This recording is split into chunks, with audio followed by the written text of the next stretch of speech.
I'm going to try to lift this dent out right here. Got it scraping the van on the side of the garage door. I have about this much clearance on either side, and one time I didn't get it.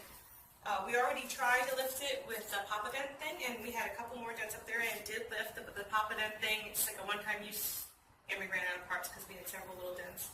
And so this is the big main dent, and we have this PDR dent lifter thing. We'll put up the link on Amazon, and I am going to try it out.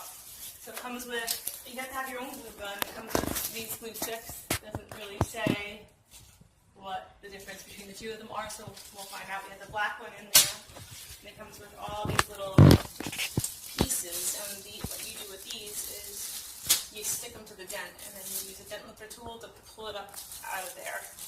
So, the dent is about 3 fingers wide, so I will probably use one of these wider ones, and it is concaved in, so maybe, I don't know, we'll see. We'll just try and see what works.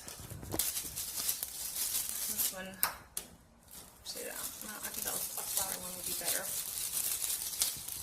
It's round and flat, so I'm gonna try this one. So what you do is you put a little bit of the glue on like that, and you stick the pad on and hold it in place. Now it's sitting there. You wait a little bit. You just let the glue dry.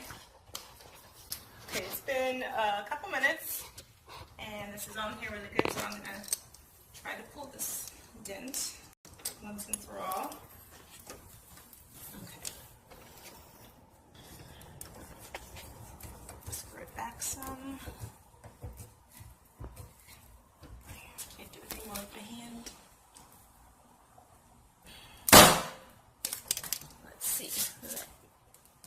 Get it all off. It came out. It looks pretty good. Okay, I don't think it's dented anymore. Actually, got it. I think you got it all that time. Looks good. One more little one down here we could try. Other than that, it's amazing because this man had a bunch of dents down the side, and now it doesn't really have any. I'm just going to pull this off and polish it up, and it should look good as new.